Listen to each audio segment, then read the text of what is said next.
Welcome to David and David on Real Estate.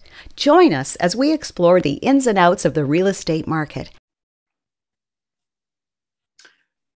Good afternoon, everybody, and welcome to the David on Real Estate. And today is a historic podcast for us because we have our very first special guest, and who other than the special Ray Zammit from HouseMaster. Ray, welcome to the show. Thank you, David. Glad to be here. Ray, we're so excited to have you on. Like David said, this is historical for us because we've been doing these podcasts. We've got 20 that we've done so far. And so far, it's just been David and David talking to each other and putting each other to sleep or entertaining each other, educating each other. But now it's so exciting for us to have somebody else on to join us. And we're really happy that it's you. We've got a history with you both. Well, David will explain the history of you and his firm, but we've dealt with you for so many years at our firm as well, and mutual clients. So like, we're really honored to have you as our first guest. Thank you, guys. I really appreciate it. That's a great intro. Yeah, absolutely. And I mean, David and I talk about relationships a lot, and relationships are fundamentally important in business. And this is a very special relationship that we have between the three of us. Because Sutton Summit has had a 32-year relationship with Kormans LLP, but we've also had a 17-year relationship, Ray, correct me if I'm wrong, with HouseMasters and with yourself. Well, 17 years with Sutton Summit, that's correct. But before Sutton Summit was Countrywide. I don't know if you knew that Brian McGuire was the broker of record of Countrywide, and then that switched over to Sutton Group. So there was about another, I'm going to say another 8 or 9 years on top of that. So yeah, so I was not aware of that. Yeah, it's about 25 years. Yeah, we're crazy, eh? That's amazing. 25-year relationship with both of you guys, and I mean, there's a lot of overlapping there. I mean, we share a lot of the same mutual clients, right? And that's just phenomenal. Relationships are so important. Like David said, I think it's amazing that the three of us are doing this podcast together and shedding some light and educating everybody on the industry. I'm just trying to put the math together. So about 25 years, Ray. So you started HouseMasters when you were about 8 or 9 years old. Is that correct? I was 10. Yeah, 10? 10 years old. Yeah, that's right. Yeah. I like your math. And was it always HouseMasters, or were you doing it under another name before that, or what's the No. 1995 started the company, HouseMaster in Mississauga, and it's never went back. Yeah. Amazing. Well, we're going to get into a lot of amazing topics, but first, before we do, let's do a quick market update. It is November 2021, and not much has changed. We're still seeing a lack of inventory out there. People are just not listing their homes at all. And there's still a lot of buyers competing for everything that does come on the market. We're still seeing a lot of multiple offers. We're seeing a lot of buyers really looking to other means of home ownership. We're seeing the pre-construction market be extremely active. Recently, there were a number of projects launched in the GTA, Beausoleil in Burlington, Mattamy just released Clockwork Tower in Oakville.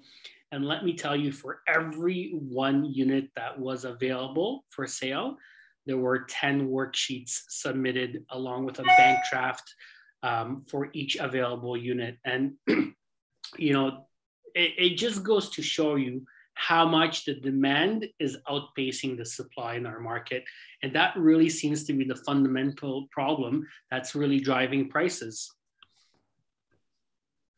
Yeah, and that's going to lead us into some of our discussion with you today as well, Ray, because I think all the three of us would all agree that it's really critical to have a home inspection done, and a proper home inspection done before anybody buys a property. But people have been under all kinds of pressure in this type of market with multi-offers to either not have an inspection or have a pre-inspection before they submit an offer. So I know we're going to want to get into discussing that a little bit with you too. Yeah, and the unfortunate part is that, you know, buyers are not given that opportunity, right? And I mean, every buyer can choose to include a condition for home inspection in the offer, but the reality in this market, when it's so competitive out there and things are moving at such a fast pace, is sellers are just looking at those offers that are cleaner, that don't have the condition on home inspection, and you know that is a firm commitment on the buyer's part, and they know exactly what things look like to move forward and get the deal done. So it's been challenging for realtors. I mean, our goal is to always protect buyers, and the best form of protection is always to include a home inspection. That's the best practice, but that's not always feasible in a market like we are in right now. It is a difficult market for sure for buyers. They seem to be taking all the risks right now. There are some things that can be done to reduce that risk. Certainly nothing is better than being able to do a full home inspection as a condition of the purchase. But like you both have mentioned, it's very difficult to obtain that. It's not impossible, but it's becoming more and more rare. So we are doing a lot of inspections for sellers where the seller provides the home inspection report for potential buyers. And that has a lot of benefits for the sellers because one, it gives them the opportunity to correct any major deficiencies before it goes on the market. So, you know, if there are some serious issues that may affect the sale of that house, the marketability of that house, it could be corrected before it's on the market. And secondly, it gives potential buyers more confidence in putting an offer in. Some buyers don't like to just put in an offer on a house not knowing what they're getting, just crossing their fingers and hoping everything is fine.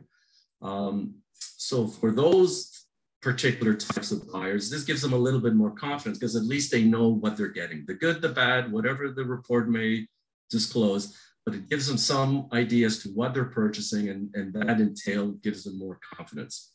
Benefit to the sellers, maybe they'll get more offers on the table, obviously making it a nicer arrangement for them. Right. Have you ever experienced a situation where after doing a home inspection for the sellers, you come across a critical issue like mold or asbestos, you know, that is costly to remove? Yeah, absolutely. Yeah, absolutely. Several times, many times. Yeah, mold seems to be the big one. But you know, you've got asbestos, you've got mold, knob and tube, you've got Kitec, there's many issues. And sometimes it doesn't have to be these scary things. It could be a newer house that people expect to be in better condition, and we find that the roof's in really bad shape. And people don't anticipate that type of problem from a newer house. So that becomes a major issue. So yeah, definitely we run into this on a regular basis. And again, some sellers will take the approach that, oh no, I don't want to put it on the market until I correct all this. And some sellers will say, well, okay, thank you for discovering this and disclosing it, but we're still going ahead. And that's fine. You know, either scenario is fine. You know, the price will reflect the condition, but at least the buyers know what they're getting. The sellers aren't being forthright. They're disclosing the conditions. And, you know, so either way will work, especially in this type of market. But, you know, it's up to the sellers and, you know, with the advice of the inspector, the advice of the realtor, they'll make the right decision. So Ray, I got a question for you. When you're doing these inspections for a seller, and this is an issue that comes up that I raise with clients when they're dealing with this too. So you're being retained by the seller. Okay, you're a professional, you've got great reputation in the industry, et cetera, et cetera. So you're providing an inspection report on behalf of the seller. You have a contract with the seller to provide the inspection report. Now the seller is providing this to a bunch of potential purchasers. And one of those purchasers is going to be the successful bidder, and they're going to go firm on a deal. They're relying on your inspection report, but there's no privity of contract between you and that buyer. Can that buyer rely on your inspection report? Like, what if you made a mistake in your inspection report? Can the buyer rely on that? or do you have an automatic defense to the buyer? No, I was contracted by the seller, and this was done for the seller's benefit. So, buyer, too bad. Yeah, and that's the approach, I think, of most home inspectors is you're working for the seller, we're contracted by the seller, too bad if we made a mistake. Realize that the report we do for a seller is precisely the same as what we do for the buyer. Okay, except the seller is paying us, not the buyer. So from a home inspection point of view, there really is no difference. We are there to give you the true condition of the house, regardless of who the client is. So can the buyer rely on this report? And my answer is yes. What we do in HouseMaster is we encourage potential buyers to bring us back to do a walkthrough inspection. A walkthrough inspection is much quicker, typically an hour long, maybe a little bit more, depending on the size of the house, where we review the report. We'll go through the major issues of the house. We'll re-inspect certain aspects of the house, things that we were a little questionable issues that we may have run into previously.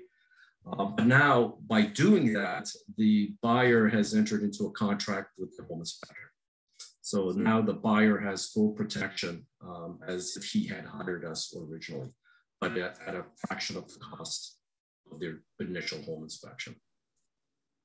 Okay. Are you ever asked to just provide a letter or some confirmation in writing to any potential buyer that's going to put an offer in that they, I refer to it as a reliance letter or a transmittal letter that that any potential buyer can rely on your inspection report to the same extent as if they contracted you directly, the same way that the seller could? Or do you want to do it directly with whoever the successful buyer is? I have never been asked to sign such a document, I have to be honest with you, until I heard it right this second. I've never even heard of it. So kudos to you. Yeah, the way we try to handle these things, like if a potential buyer has some quick questions for us, we'd be happy to help them out as long as we have permission from the sellers to do so. But if he wants to have the full protection that a home inspection report gives him, and basically he has to hire that inspector. And they do that by doing a walkthrough. Like I said, it's inexpensive, it's quick, and buyers get a lot of information out of it, and they get the protection that they're after. This is just one of those examples where, the combined experience in the room solves an important issue.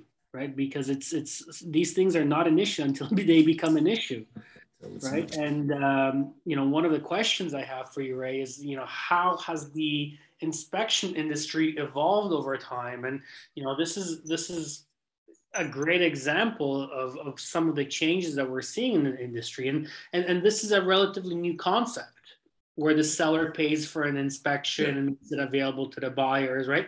There are a lot of changes, and the industry is really evolving. So, I'd love to ask you, Ray, what else have you seen, and how has the industry evolved over time? Okay, so the industry today, the home inspection business today, does not resemble in any way the industry 25 years ago when I first started. There's almost nothing that is the same. Some of the key components, the obvious ones, technology has provided us the ability of giving a very accurate, detailed report with pictures very quickly. Uploaded in minutes after the inspection, provided online. Everybody can see it within minutes, and it's a very good detailed report. We weren't able to do that 25 years ago. Of course, market conditions have changed. 25 years ago, 100% of our business were for buyers, not so much today. But one of the key things that I'm proud to say is that home inspectors today are far better trained, better qualified than they were 25 years ago. In this 25 years, several associations have been formed. The associations have standards, they have ethics that they expect their members to follow.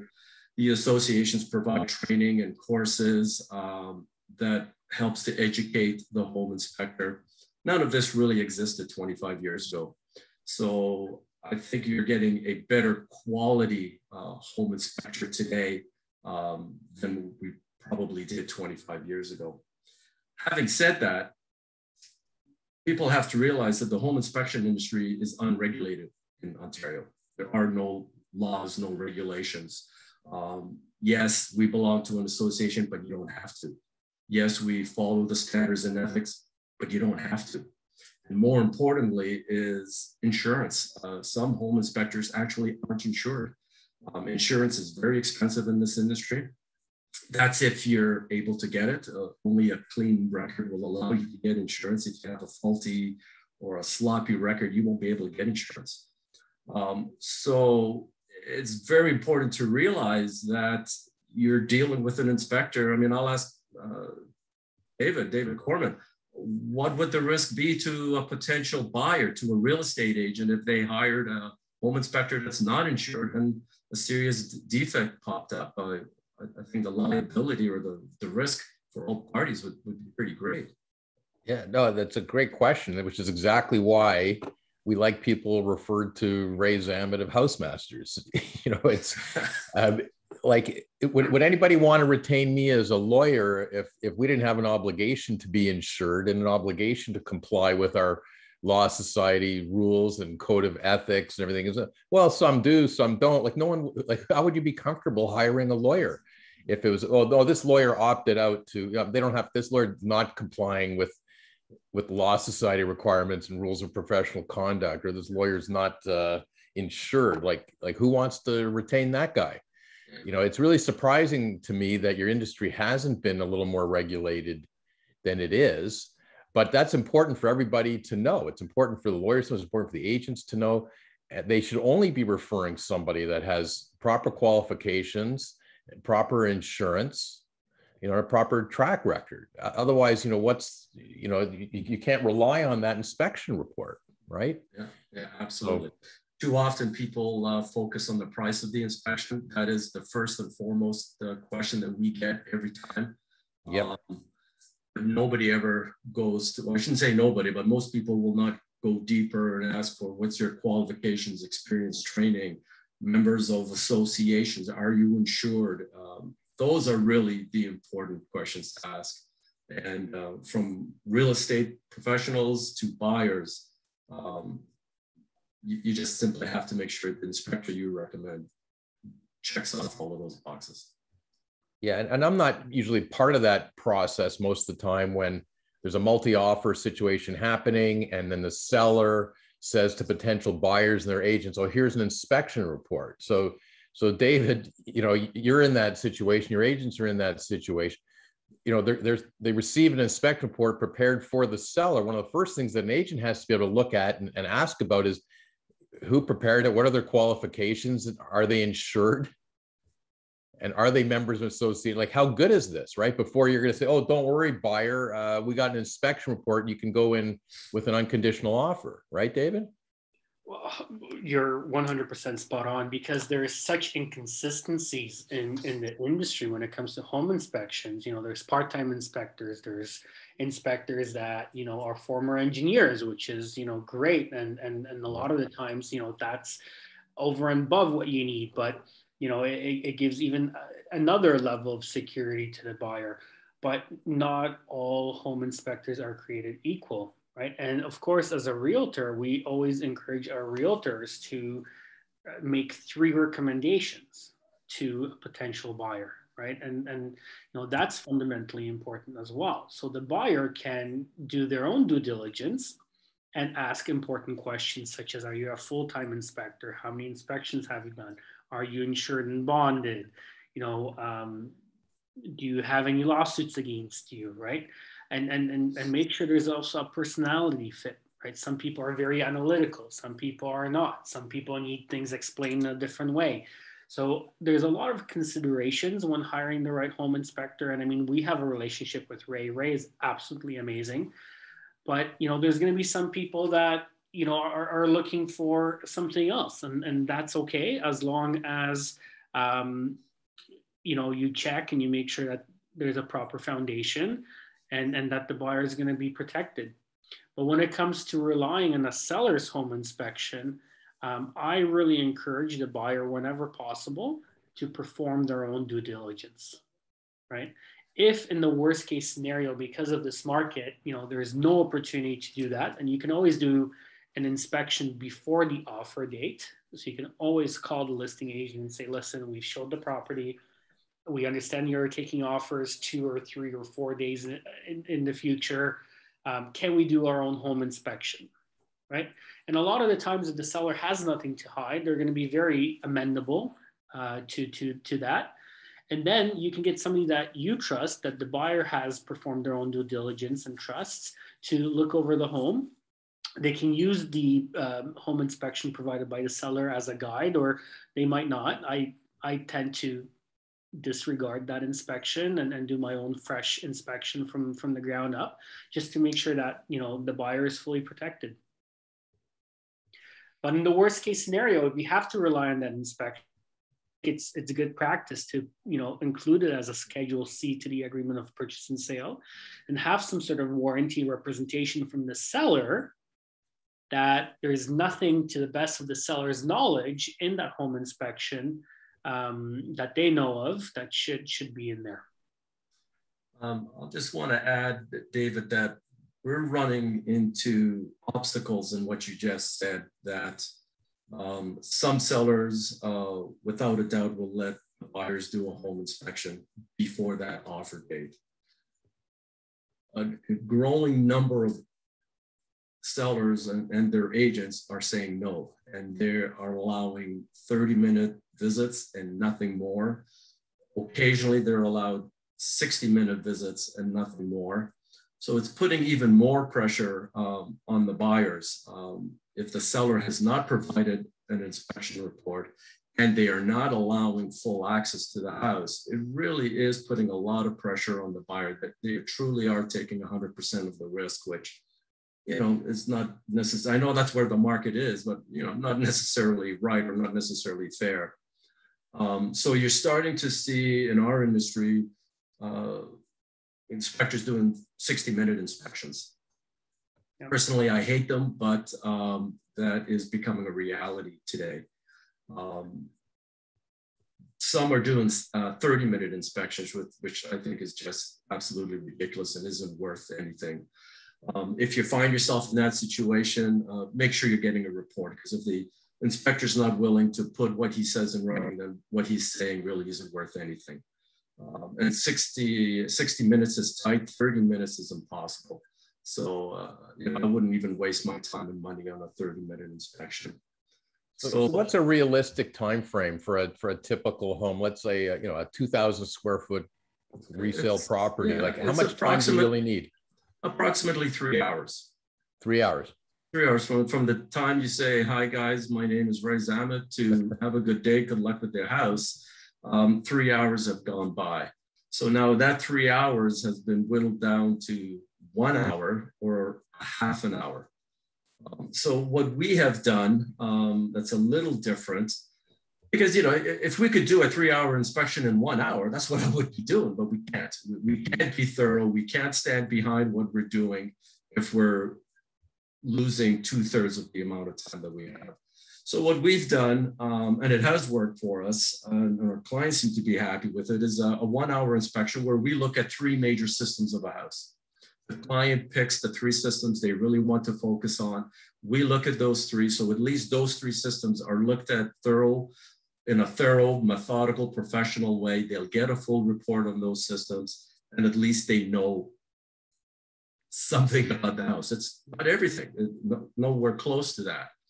But at least it gives them some ideas, some information, some feedback. And what would those 3 systems typically be? Well, it could be the roof, could be the attic, the overall foundation structure of the house, the electrical system, plumbing system, heating, the interior finishes, meaning floors, walls, ceilings, windows, doors, things like that. So those are all the major systems. So you know, when you look at 7, 8 major systems of a house, you're only looking at 3. It goes, that's not right. It isn't. It isn't right. It isn't. I'll be the first to say it. But at least we're able to do those 3 good in a good professional way, rather than to do 7 in a really lousy way. And you know, sometimes you're lucky enough, you'll have a house and the listing will say, oh, we just put in a new roof and a new furnace.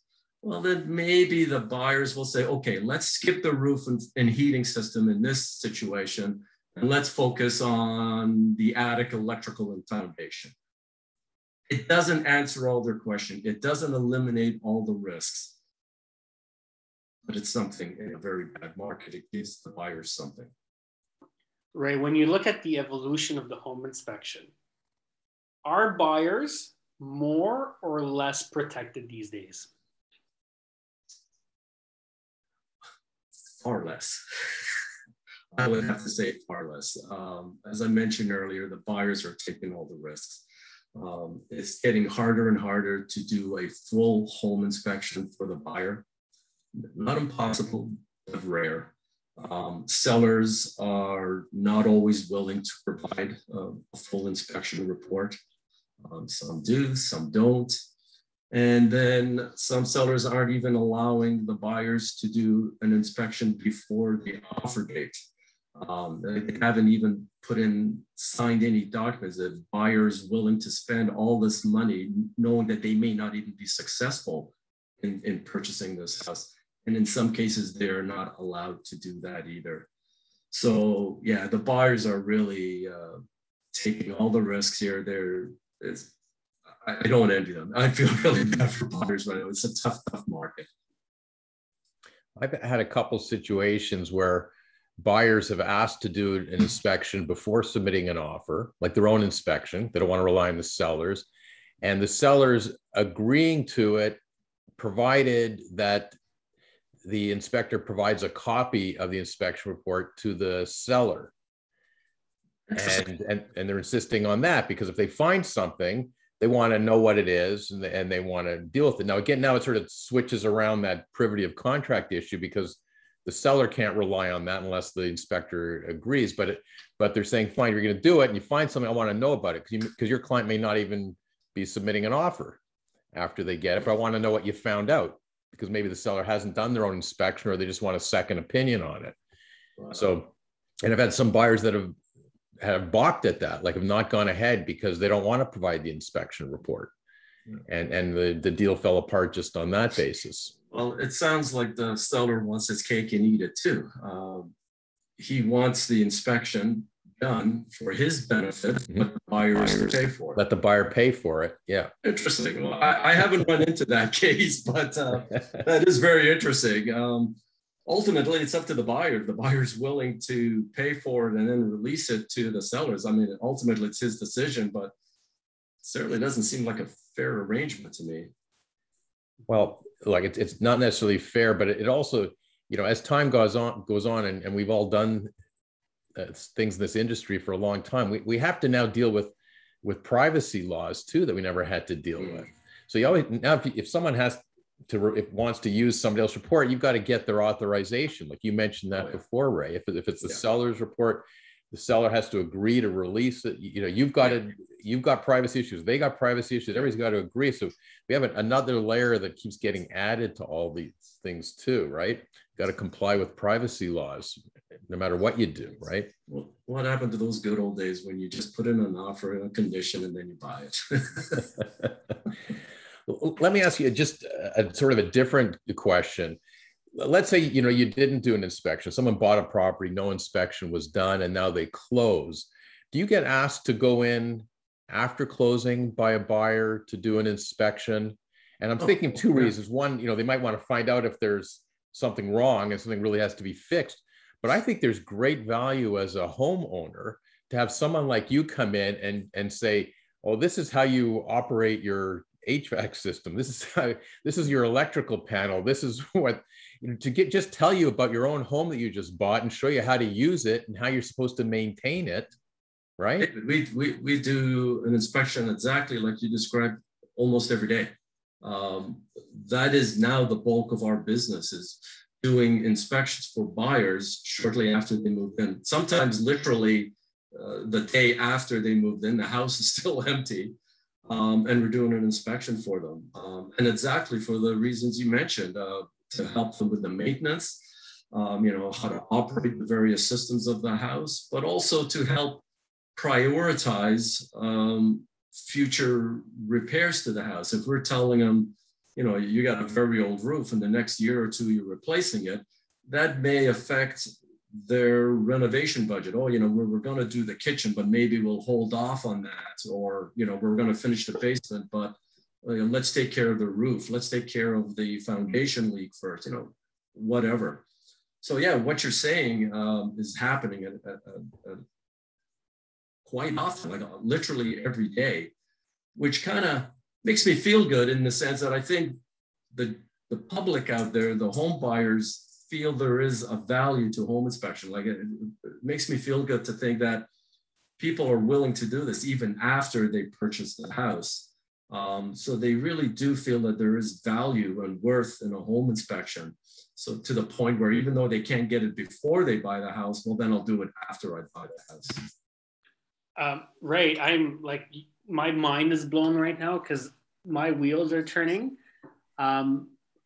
I think like a new home orientation, which is more probably what it is than an inspection. Because like an inspection at the end of the day, you've already bought the home, right? So an inspection has kind of like a negative connotation to it. Like, did you make a good decision, right? But if you could position it as a new home orientation, right? I think that's going to be extremely sought after, because if I'm a realtor, right, and I have clients that I love and I want them to have a really good experience with their new home, this would be an absolutely invaluable product for me to offer to all my clients, right? We'll leave it to a marketing genius like yourself to come up with that in 30 seconds. I love it. I'm serious. Like, I mean, yeah, no, it's brilliant. Like, hey, show me like how I can reprogram the garage door and change the code, right? It takes a second, right? Yeah. And I mean, there's only like 4 different models of garage door openers, and they all have their own set of how to do it. But if you could offer these services to a new buyer, say, okay, what do you want your new garage code to be? Boop, done. Okay, Ray, you know how to do that? You can do. You have a problem with your garage door, David? I'm telling you, you gotta be an astrophysicist to figure that out, I think. But that's the problem, David. Ray could probably do it in 30 seconds. It's pretty easy, David. See? No, not for a dumb lawyer, it's not. You bought a new house, right? And after closing, a day or two after closing, when you settle in a little bit, right, Ray came over and went through this with you, and he said to you, okay, let me show you where the water shut off is, right? Let me show you, where your electrical panel is, and let me show you, where your most important fuses are, and let me change the garage code for you. And oh, by the way, that little digital light switch that you have at the front door, I can reprogram or show you how to reprogram that so your lights are those can be reprogrammed. Oh my God, I didn't know that. But that would be an invaluable set of services. And imagine, if you're a homeowner, you just got into the house, your level of, or your experience with the home at the very beginning would be that much better. This is brilliant. I never thought of taking it to that level, David, but I think there's a need for that. That is a concept I haven't really thought of until now. I think that adds great value to home ownership. Like, just as we're talking here, I can think of a bunch of stuff around my house. I don't know what these valves are for, what these lights are, how to reprogram all kinds of stuff that I should be. And, and daylight savings time comes around and it's like, okay, how do I do that? How do I reprogram things? I think there's a lot of value in that. And I guess like anything else, it sort of leads into the one topic that I always hate discussing and that's price. Because I hate when people ask how much your legal fee is going to be for something and trying to pin you down for something when you don't have full information of actually what you're doing. And I assume you're no different than that, Ray. Like, you probably have like certain price frames, but it depends what you're doing, what you're being asked to do. our price is affected by the size of the house, of course, because, you know, a 5,000 square foot home is going to take a lot more than a 1,200 square foot home. Condos less than a house. So size of the house, age of the house. Obviously, the older the home, the more time we end up spending in that house. So we have a price that basically escalates every 500 square feet. And if there's, there might be an upcharge if the house, if we're looking at a 120-year-old house versus a 10-year-old house, there might be an upcharge for something like that. And then I guess it's going to vary also whether you're doing a complete inspection or you're doing one of these limited inspections where, I got an hour, choose your three things that we're going to look at, right? Exactly. Yeah, exactly. Hopefully we're going to do and are you always doing a written report regardless of what you're being retained for? Absolutely. I don't think you should be hiring any inspector, regardless of his qualifications. If he's not willing to put what he says in writing, then how can you take what he says to be of any value? If he's not willing to stand behind it, how can you? So yeah, every inspection we do, full inspection, 1 hour inspection, we'll get a detailed report. And that comes in electronic format these days? Yeah, it's all electronic now. So basically, we upload the report onto our system. Our client will log on. He just uses his email as his log on, creates his own password, and then he has access to the report indefinitely. And it's pretty quick. It's usually minutes after the inspection. Really? So there's a lot of value in that too. I know, before we've been working really hard in our firm to become fully electronic and get rid of all of our paper. And I know for our clients, it's huge. When they try and find a report that we did for them 10 years ago and we gave them a paper report, most of them can't find it. They have no idea where it is. They don't know if they shredded it, they threw it out. They don't know what box they put it in. But now everybody gets an electronic report. It's easy to store, it's easy to access. And the same, I think it's great value with an inspection report. You've got it on your computer. Yeah. Oh, I got a problem with my fuse box or something. You can look up whatever Ray said 10 years ago in the inspection report. Yeah. Right. Well, a lot of people use the report as a to-do list for themselves. It's every house has, we're looking for major deficiencies, right? But every house will have a whole bunch of little deficiencies.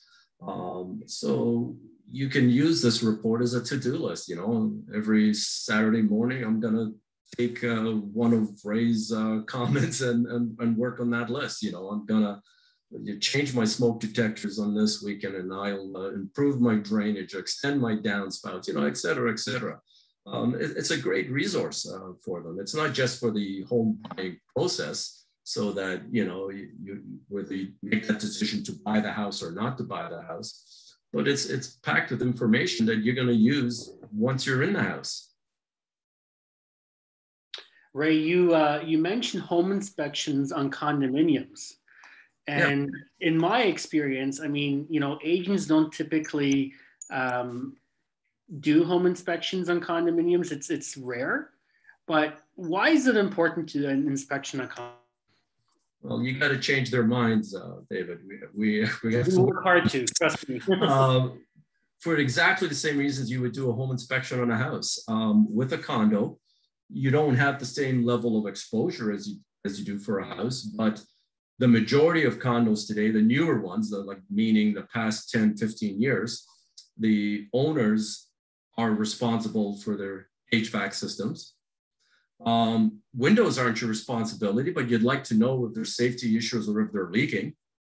You're responsible for your electrical system. So we open up the panel, make sure it hasn't been tampered with. We check the AFCIs, GFCIs, all the outlets. Kitchens and bathrooms are looked at. There still could be leaks. And if there are, you're responsible for that. So yeah, it's not as much work as a house because you're not looking at the roof and the exterior, the underground garage. We're just focusing on the suite itself. So yeah, absolutely not as detailed. Usually we do them in an hour and a half, but for the same reasons why you would do it for a house, you should be doing it for a condo, because we do on a regular basis find issues. Yeah. And those HVAC systems can be extremely expensive. It can be expensive, and everyone thinks that it always belongs to the corporation. And in some cases that is true. But more and more, especially the newer condos, they're trying to keep the condo fees as low as possible. To do that, they're putting more onus on the owners. And we're seeing that more of these newer condos, the responsibility of ownership falls on the buyers, on the owners of the house, not the corporation. So if you know, the corporation may come in once or twice a year to clean and service the HVAC, but that doesn't mean they own it. If anything's wrong, anything needs to be replaced, repaired, it's on the buyers. So, you know, we try to reduce people's risk. We never eliminate it, but we do try to reduce their risk when they're making purchases like this. I got a call from my 90-year-old mother yesterday, who's in a condo, and she's got a problem with her HVAC system, and had someone in, and hers is actually 3 separate HVAC systems that are in there, like heat pump or something. Fan coil or heat pump? Heat pump type of system of some sort, but it's 3 separate ones, 2 of which I think have already been replaced in recent years. And now the third one, which is the bigger one, it's like it's done. It's told, no, you got to replace it. It's a $5,000 cost, right? Now she's the original owner. She's got no one to blame or anything, and she's got 15 years out of it or something like that. But if she were to be selling this to someone, you know, a buyer would want to know, are these systems all working? Are they on their last legs? How much time they have left? The same way as you would in a residential home, you want to know the same thing. Yeah, well, absolutely. People don't have a clue how heating and cooling systems work in condos. You know, even the most basic of home buyers, the first-time home buyers that have no experience, they kind of understand a furnace. They grew up in a house, they know furnaces, you know, the fire goes on, the house gets warm. When it comes to condos, people don't have a clue. Some have conventional furnaces, some have heat pumps, some have fan coils. They can't identify one from the other. They don't even understand the thermostat operation sometimes. So yeah, this is why, David, I think home inspections for condos are absolutely as vital as it is for houses. I agree. Yeah, that's a great point.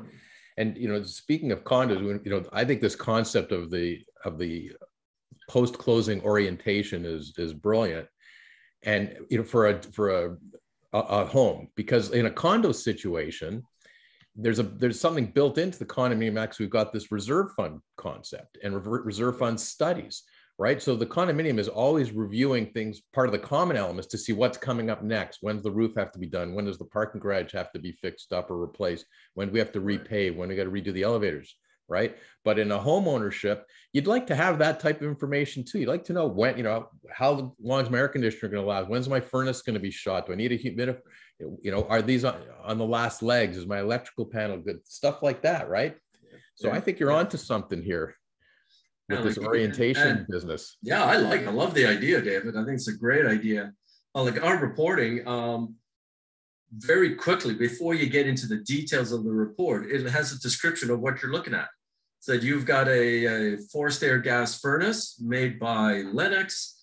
It is 19 years old with a lifespan of 15 to 20 years. We haven't even said anything about the furnace, but just that alone gives you a ton of information. Right. You know, already before we tell you its condition, if it's operational, if whatever, before we even get to that point, they already know that, oh my God, this is on its last legs. Already they're starting to think, I got to start budgeting on replacing on this, you know?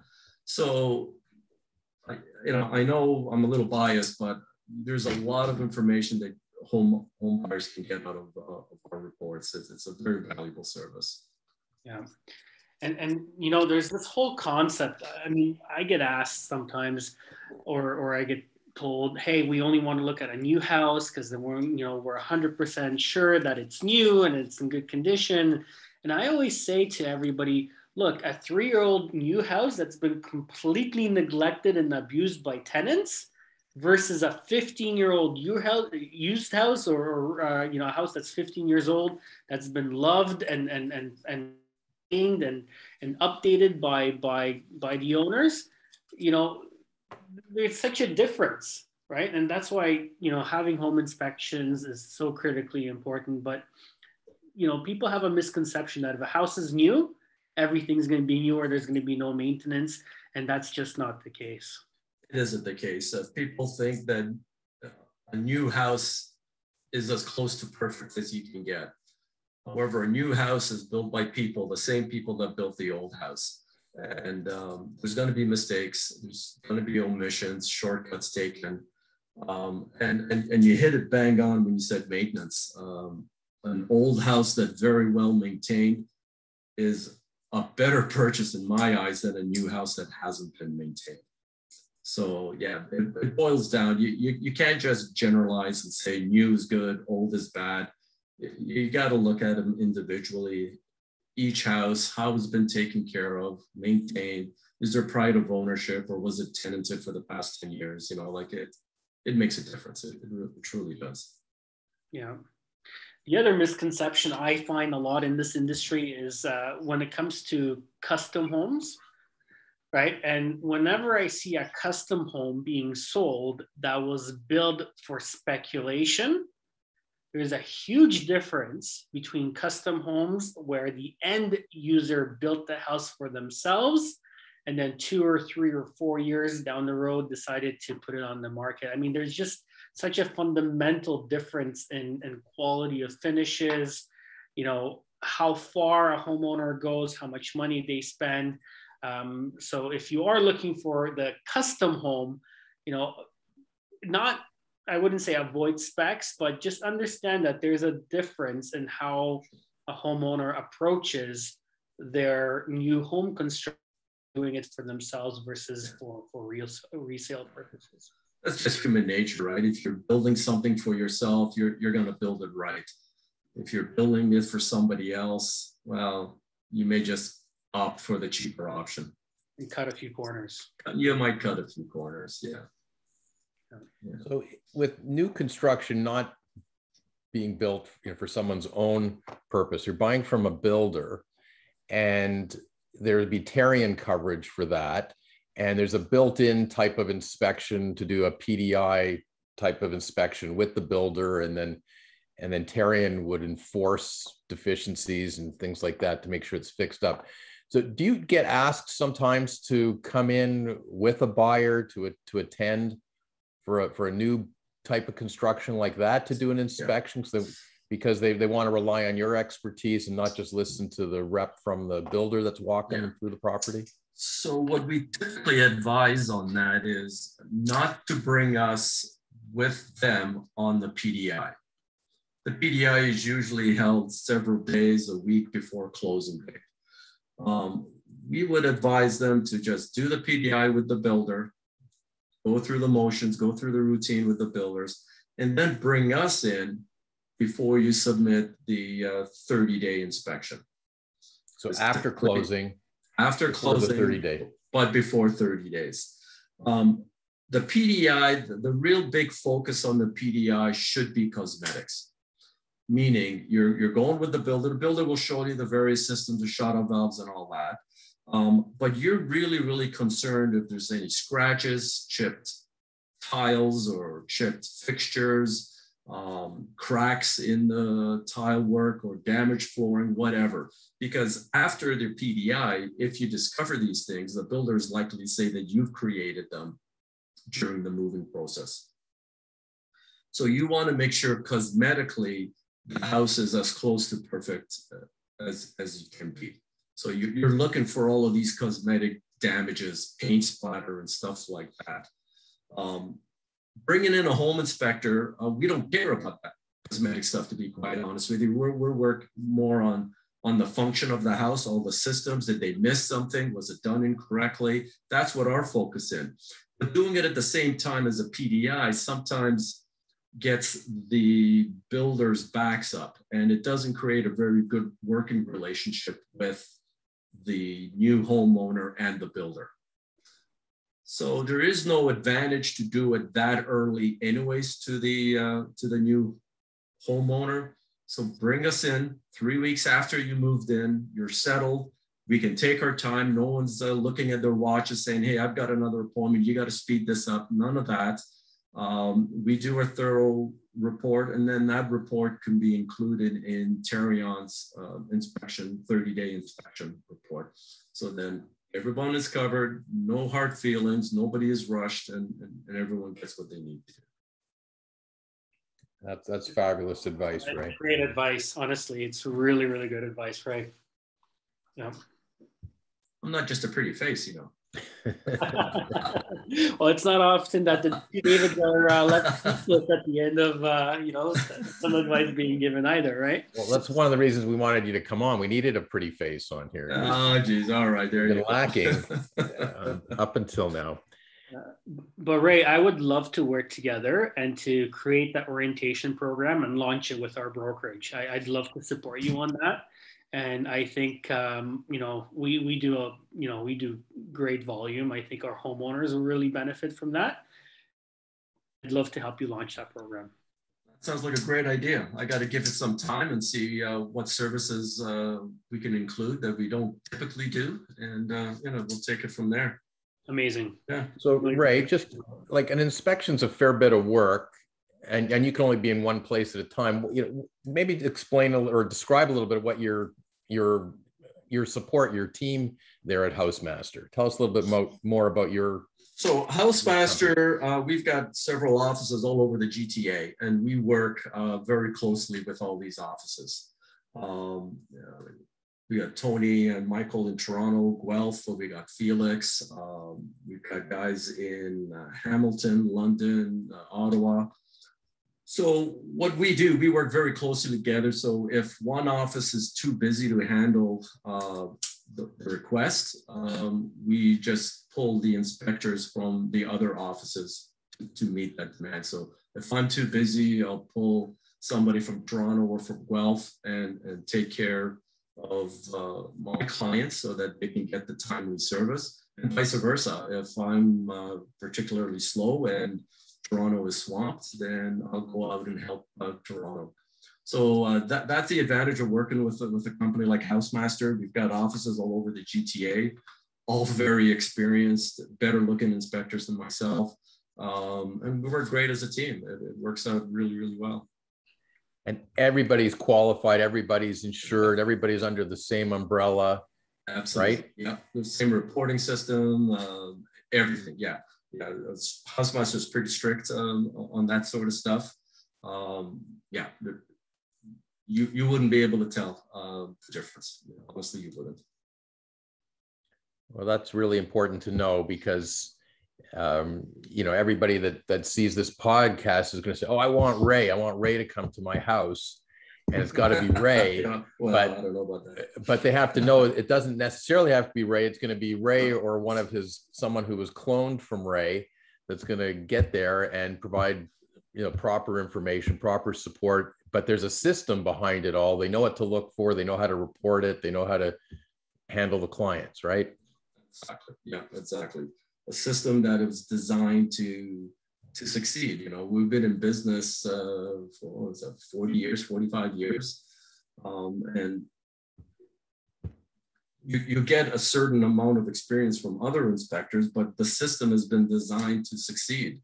The way a particular home inspection has to be performed, the continual education that we all have to take.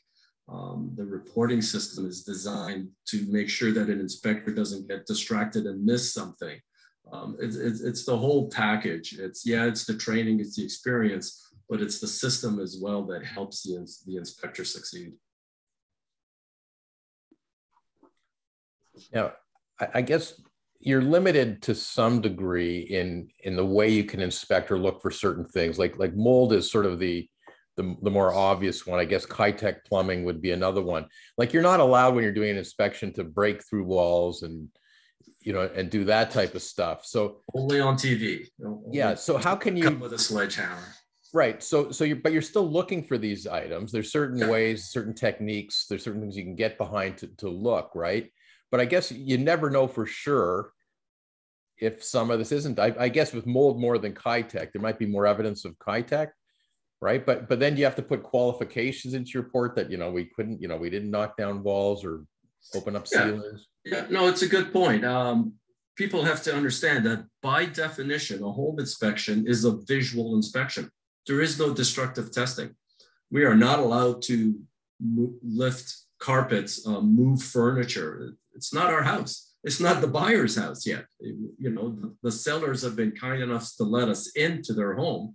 We can't start moving things around, their personal belongings, furniture, and carpeting and whatnot. So by definition, a home inspection is a visual inspection. So that creates a lot of limitations for us. If the roof is completely snow covered, we won't be able to tell you the condition of the roof. Yes, we can look at the attic, and the attic will tell us if there's a history of leakage, past or current, but you can't actually see the roof. Sometimes I can't even tell you the color of the shingles, never mind the condition of them. So, you know, there are limitations. When you have a fully finished basement, you can't see the foundation wall. So the condition of that wall is a mystery. So we use various tools and equipment to determine if there's any active leakage, but it only tells us the condition of that particular day.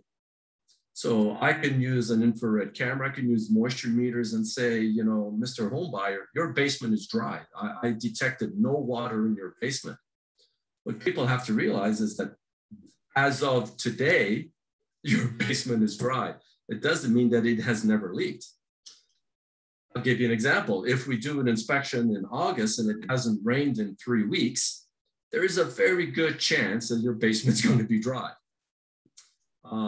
If we do an inspection in April and you got frost melting, snow melting, and it is raining, and your basement is dry, that means a lot more, I think, to a prospective buyer, you know, because the outside conditions are very wet, yet inside is still dry. Okay, still, we can't see the walls. We can't see what's happening. If there's old leaky stains, we can't see that. But it does give you a level of comfort. It's not 100%, but it's the best you can do when you have a fully finished basement. Ray, tell us some stories. I mean, you've been in this industry for a long time. What are some stories that really stand out? I mean, I know from, you know, when I was really active and you know, I went through my share of home inspections, but tell us some stories that really stand out where you're like, you know, either you've uncovered things or people have tried to hide things or you know, sellers cutting through trusses to install, you know, skylights. What are some things that really jump out at you? There was a home I did in Toronto. This was several years ago, and it was about 120 years old. And it was in East Toronto. They had an addition put into this house, and they didn't have an actual crawl space. It was about a foot off the ground. So you were just able to poke your head in there and see what was going on. And in this addition, the foundation for the addition was the tree that was cut off, and they left a stump, and the addition was built on the stump. And that just kind of blew me away, that they would build a whole 2-story addition on a tree stump. So it's one of those things that you look at it and you think, no, I'm not seeing it right. So you look at it from another angle and you say, oh my God, I am seeing this right. Somebody was being very creative. Oh my God, I just couldn't believe it. And of course, being in a termite prone area, we did manage to find termites in this particular instance. So that was kind of unique. I don't think I've ever seen an addition actually built on a stump of an old tree. That's a little different. Cut trusses, yeah, we see that all the time. That isn't even exciting anymore. I don't know, let me see. There was somebody finished off a nice seating area in an attic once. I thought that was a very interesting. I don't know what the rationale was, but they placed a couple of sheets of plywood on the floor joists, the ceiling joists of the attic. And they had a small little area rugs, 2 patio chairs, and a lamp. And I never understood the rationale behind that. attics aren't very pleasant places. So No. it's yeah. You come across many attempts by people to conceal things? Oh yeah, all the time. Yeah, all the time. When you see ceilings that have patched, white marks, they've been patching up the ceilings with fresh paint here and there. You don't do that just for the fun of it. You're obviously trying to hide some kind of a leakage stain. Furniture or storage boxes, like the whole basement is empty, but in one particular section of the basement, there's 10 boxes.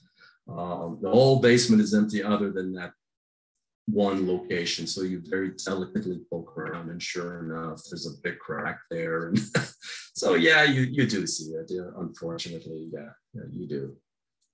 You got to be a real detective sometimes when you're doing these inspections. Yeah. What can buyers do, Ray, in this market to protect themselves more?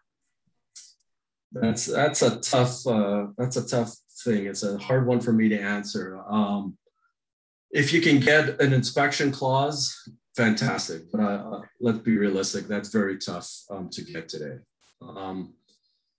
If they'll allow you to do an inspection before putting in an offer, take advantage of that. If it's something you really like, this is a house, you've seen many houses, this is the one you fell in love with, it may be worth your while to do the inspection before the offer date.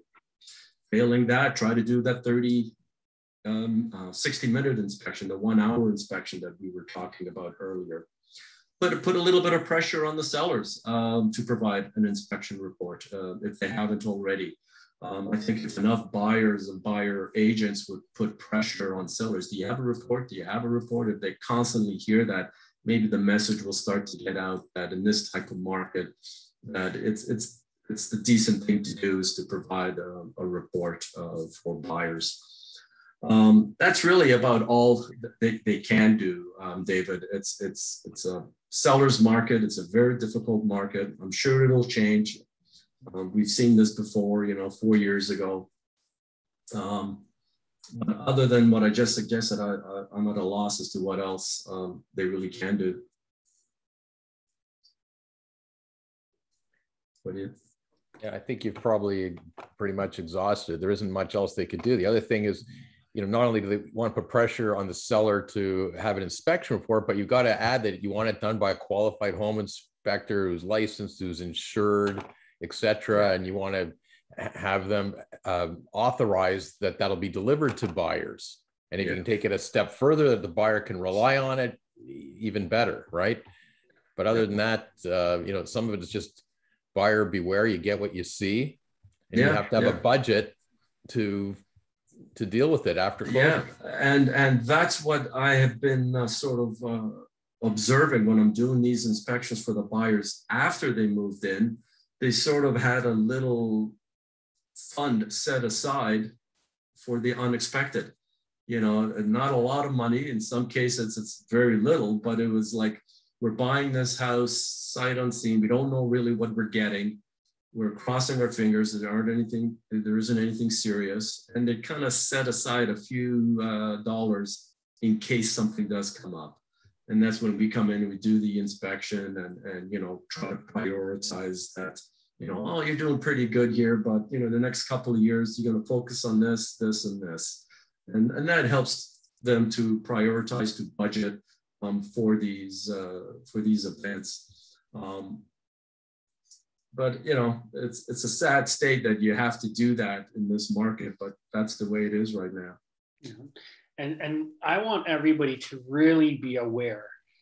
I've spoken to a litigation lawyer that does a lot of real estate litigation, and the number one litigating issue right now in our industry is the fact that buyers are buying a home without a home inspection, closing, and then they're running into major issues, and they're suing the real estate agent, and they're suing the other homeowner, and they're suing anybody else that they can, including the brokerage, right? So, and everybody else. So it is a big issue that our industry is dealing with.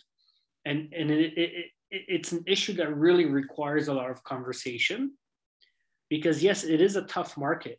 but buyers have to be fully educated what the pros of going in with no home inspection in their offer is, but also, and more importantly, what the risks are.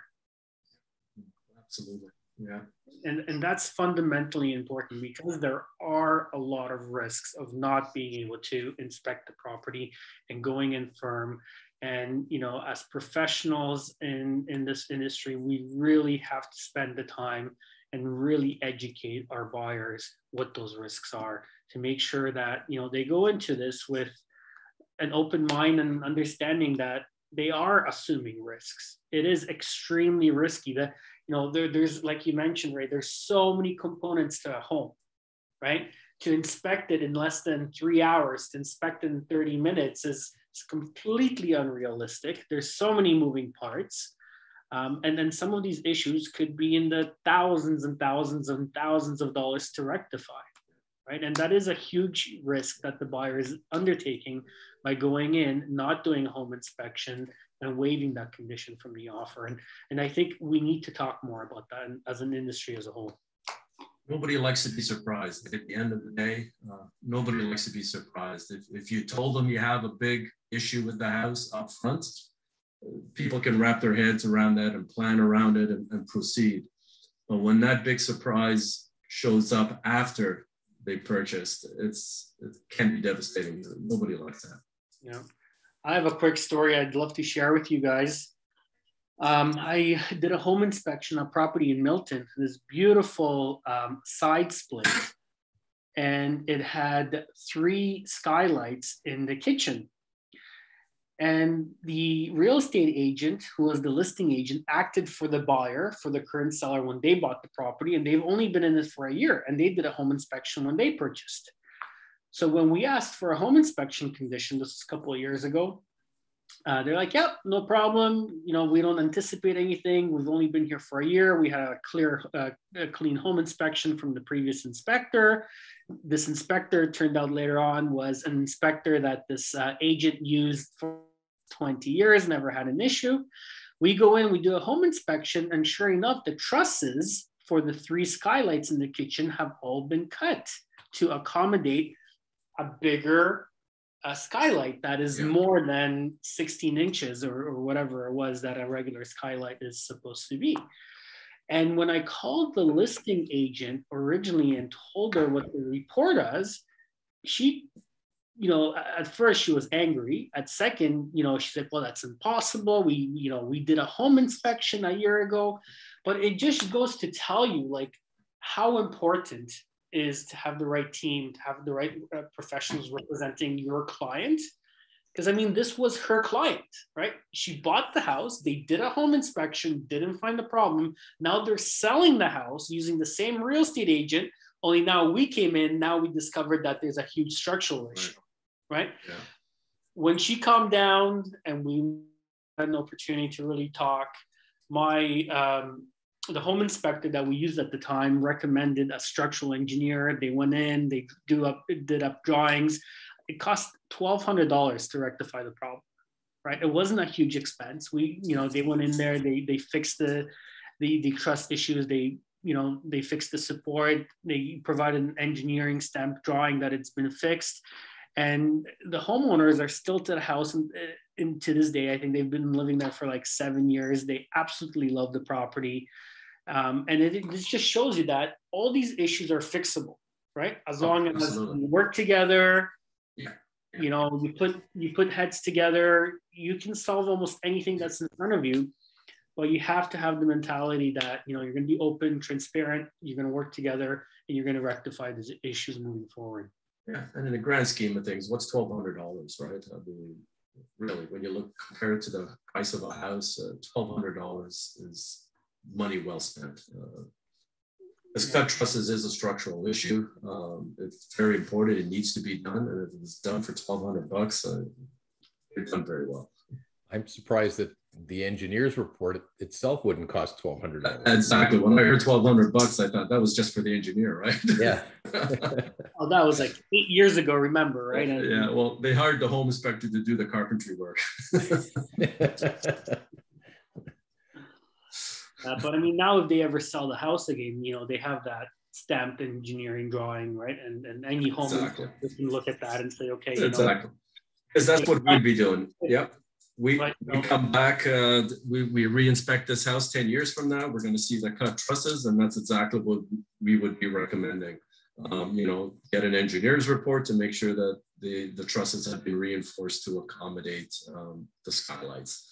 And the homeowner would say, yep, here it is. Yeah. And Ray, I guess a lot of times when you go and you do an inspection, sometimes there's an amendment done and the seller takes on an obligation to repair certain things before closing or by a certain date or something. I'm always trying to encourage the agents when they're doing those amendments to try and make sure not only they have to fix it, but we get another chance to inspect it again after it's done, and we get information about who did the repair work, that they're qualified people, etc. Do you get called back in a lot of times to re-inspect for things like that, make sure it was done properly? Yeah, so you're assuming that one, you had a home inspection. Yes. And two, there were some issues and they were able to renegotiate on those issues, and the seller has agreed to remedy some of these concerns. Yes, we do get called back to re-inspect the repairs, and I don't keep stats on it, but off the top of my head, I would probably say 90% of them are not done correctly, maybe even higher than that. Wow. If asked, we don't want to get too involved in the negotiations. That's really not our job. But if we do get asked, we typically recommend negotiate on price. Work out a dollar amount. If it costs you $1,000, $10,000, negotiate that number, because that's absolute. Because I'm curious, I'm going to ask you a question now, David. What happens when we come back 2 or 3 days before closing and we say that the 10 items that we re-inspected, only 2 of them were done correctly? Right. What happens in that situation to the whole deal? Like, does that go into court? Does a deal not close? It must be messy. Yeah, and sometimes it's all of the above, and that's why when I talk about these type of issues, I'm generally encouraging the industry to not do these amendments with a laundry list of repairs that the seller's going to complete before closing. A lot of times you're better off saying, here's our laundry list. We want a reduction in the purchase price or a credit on closing or something for the value of getting those fixed up. And you have to, it's hard to quantify it, but you got to get some professional to quantify it, because buyers are never going to be happy with the repairs that a seller does, unless it's minor stuff. They're generally not going to be happy, and they're not going to be satisfied that it's done professionally. And sometimes there isn't enough time to get an inspector like you back in to verify. And then you do find stuff and you say, no, that's not good. And the seller says, well, my guy's qualified and he fixed it and he says it's good enough. And the buyer said, no, Ray is a professional. And he's telling me it's not good enough and we're supposed to close in 2 days. So it puts us in a quandary. So I generally encourage people, we're better off negotiate, try and quantify it, agree on an amount, let the buyer fix it up after closing, and then they can hire their own professionals, their own qualified people with raised supervision or whatever, and they'll get it done and be happy, right? Yeah, and there's been way too many instances, not to point the finger at anybody here, but sometimes when a laundry list of deficiencies is provided to the seller, the list is so poorly written that it's ripe for abuse. I'll give you an instance. Let's say there was water damaged tiles in the bathtub enclosure. The tiles are all water damaged, they're loose. You got to rebuild it. Well, too often I'll see these lists sent to me to re-inspect, and the deficiency was repair bathtub tiles. Well, that's right for abuse. Like, what does that mean? Repair bathtub, pop out 3 tiles, pop in new ones, tear the whole thing off, regrout, repock. Like, what in the world does that mean? So if you're going to do something like that, where you're going to have the sellers remedy the issues, then that amendment should be as detailed as possible as to what you expect them to do. to reduce the risk of being disappointed when we come back and say, well, nothing's really been fixed. Can I kind of make myself clear on that one? It's a weird thing, but it's like hiring a contractor and you tell them, you know, fix my porch, right? Well, what exactly does that mean, right? Unless you're very specific that I want you to remove my concrete steps, re-pour them, get rid of the garbage. I want a nice smooth finish. Like, unless you're that specific, you're not going to get that type of work. And that, I know that goes beyond the skill level of most people, because you're almost writing a contract out. But if it's too vague, then it's going to be abused. It's not going to be right. Yeah, and that's hard on the real estate agents. It's very negotiating on the fly. You know, they're not qualified inspectors. Some know more than others, right, David? But still, to start drafting that type of language that's fully going to protect you to come back is really hard to do. Oh, it's beyond the skill level of most people. Yeah, absolutely. And that's why we normally recommend, if asked, get a dollar amount. Argue and fight and negotiate over a fixed amount. It's absolute. You want 5,000, 10,000, whatever it is, and then you'll handle the repairs after closing to your satisfaction.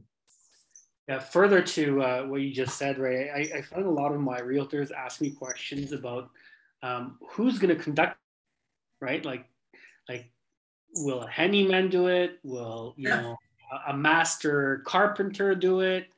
You know, what's the definition of a professional contractor even? You know, like how do you draft that, right? Because it's going to be a very different repair if, you know, the neighbor next door does it, the homeowner does it themselves, versus a professional contractor that's not only a professional contractor, but professional in that field, right? Like a general contractor could probably lay tiles, right? But somebody who lays tiles for a living will do a completely different job than a general contractor, than a handyman, than a homeowner, right? Yeah, and is that general contractor a licensed electrician?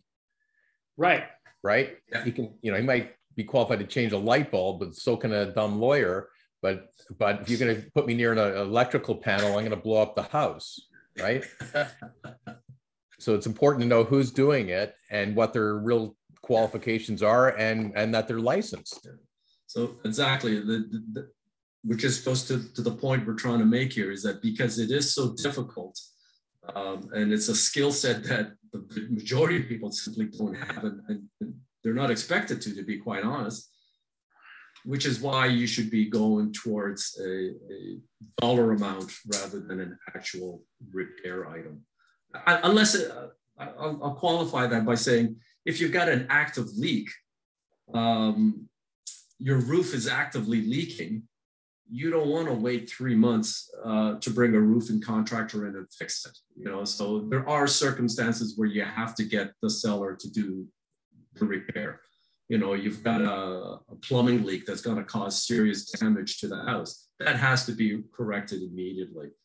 But so there are cases like that. But the vast majority of them, I think, you know, try to negotiate a dollar amount, and I think you'll save yourself a lot of headaches down the road. Amazing. Well, Ray, I think you have set the bar so high in our podcast that we're going to struggle from this point forward to get another guest on that's going to be able to provide the type of information that you have today. So, David, we got a challenge ahead of us now. You don't think I'm lowering your ratings here, do you? No, you're going to raise them, I think. Well, Ray, thank you. This has been extremely educational for us, and hopefully for all the viewers. I do want to get one commitment from you before we let you go, and that is that you're going to come back on the podcast when you do launch the homeowner orientation program. We'll launch it together, and it's going to be right here. Wrote it down. On the Real Estate Podcast. All right, I've got some work ahead of me. That's a great idea. Awesome. Well, we look forward to it. Everybody, stay safe. Keep buying real estate, and we really hope that you guys learned a lot. Thank you for joining us, and we'll see you guys next time. Thanks, Ray. Housemaster. Thank you, guys. Podcast master. Thank you, everybody. Thank you. Okay, bye-bye. Welcome to David and David on Real Estate. Join us as we explore the ins and outs of the real estate market and dive deep to understand the issues affecting buyers, sellers, investors, and businesses. If you love real estate as much as we do, sit back, relax, and gain an insider's edge to the exciting world of real estate. David Gorski is a broker and the owner of Sutton Summit Realty, a powerhouse brokerage providing guidance to over 180 realtors. And David Korman is a partner at Kormans LLP, a respected law firm specializing in residential and commercial real estate transactions, with offices located in Toronto, Mississauga, and Markham.